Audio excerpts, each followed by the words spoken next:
अस्सलाम वालेकुम व्यूअर्स, मैं हूं अफशा सिद्दीकी हंगर्स कुज़ीन की जानिब से। और आज आपके लिए लेकर आई हूं बहुत ही ज़बरदस्त रेसिपी जिसका नाम है कीमा दाल करेले। ये बहुत ही मज़ेदार बनके तैयार होती है व्यूअर्स। जैसा कि आप जानते हैं करेलों का मौसम आया हुआ है, तो ज़बरदस्त से करेले मैंने अच्छी तरह धो लिए, मैंने बिल्कुल नहीं छीला है और धोकर अच्छे से खुश्क करके मैंने कट कर लिया है। प्याज भी मैंने यहाँ पर आधा किलो लिया है, करेले भी आधा किलो थे।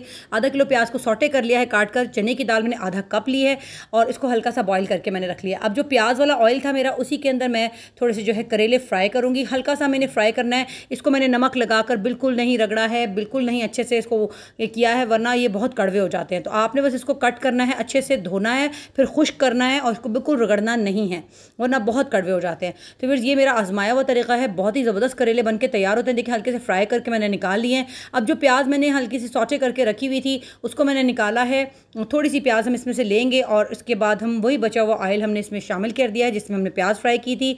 इस प्याज को हमने हल्का सा गोल्डन ब्राउन सा कलर करना है, बहुत ज़्यादा तेज़ कलर करने की ज़रूरत नहीं है। और फिर इसके अंदर हमने फ्रेश पिसा हुआ लहसुन अदरक शामिल कर देना है। हमेशा लहसुन अदरक को ताज़ा पीसिए, वरना इसकी खुशबू अच्छी नहीं आती। साथ ही यहाँ पर आधा किलो इसके अंदर मैं कीमा शामिल कर रही हूँ।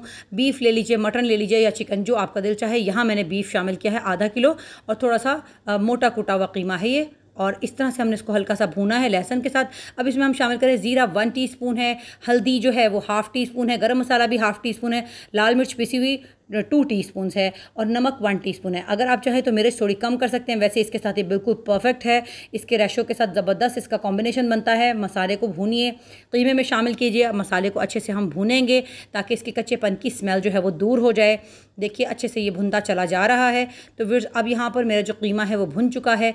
इसमें मैं तकरीबन आधा कप पानी शामिल करके इसे 5 मिनट के लिए हल्का सा गलाऊंगी ताकि इसके अंदर से कच्चेपन की जो है वो स्मेल दूर हो जाए और इसका खून वगैरह सब बिल्कुल खुश्क हो जाए।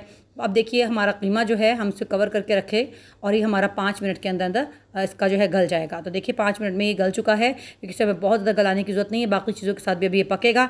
तो अब हम यहाँ पर जो करेले हमने फ्राई करके रखे थे व्यूअर्स, वो इसके अंदर मैं शामिल कर रही हूँ। साथ ही वो प्याज भी मैंने इसके अंदर शामिल कर दी है जो मैंने हल्की सी पहले ही हाफ़ डन करके रखी हुई है। चने की दाल जो मैंने आध गली करके आधी बॉयल की हुई है, आधा कप दाल है ये। अचार का मसाला है ये, सौंफ, धनिया और कलौंजी और मेथी दाना, इन सबको मैंने अच्छे से पीस लिया है। सौंफ 2 टेबलस्पून थी, मेथी दाना हाफ़ टी स्पून, कलौंजी हाफ़ टी स्पून और साबुत धनिया 2 टेबलस्पून, इन सब चीज़ों को पीस लिया था। तो बड़ा ज़बरदस्त सा अचार का मसाला बन जाता है, बड़ा खुशबूदार। थोड़ा सा मैंने रोक भी लिया है। अब इसके अंदर दही भी मैंने इसमें शामिल कर दिया, हाफ़ कप दही। इससे इसकी ज़रा सी भी जो है अगर कड़वाहट होगी तो वो निकल जाएगी। व्यूअर्स, इमली के ज़रिए भी, इमली का पल्प डालने से भी कड़वाहट निकल जाती है, लेकिन वो एंड में डाला जाता है अगर करेले कड़वे हो जाएँ तो। ये देखिए मेरे करेले तो बिल्कुल भी कड़वे नहीं होते अल्हम्दुलिल्लाह। इसके अंदर मैंने आधा कप पानी शामिल कर दिया और उसको मैं हल्की आंच पे गलने के लिए रख दूंगी। पानी का आपने चेक रखना है, ज़रूरत पड़े तो थोड़ा बहुत और डाल सकते हैं। देखिए तकरीबन 15 मिनट के अंदर हल्की आंच पर कितने ज़बरदस्त सब चीज़ें अच्छे से मिक्स हो गई हैं, अच्छे से गल गई हैं। चने की दाल आपको दिखा देती हूँ, ये देखिए ये अब फुल डन हो चुकी है और देखिए टूटी भी नहीं है। करेले भी हमारे बिल्कुल साबुत हैं, प्याज भी बिल्कुल अच्छे तरीके से गल गई है और मौजूद है इसके अंदर।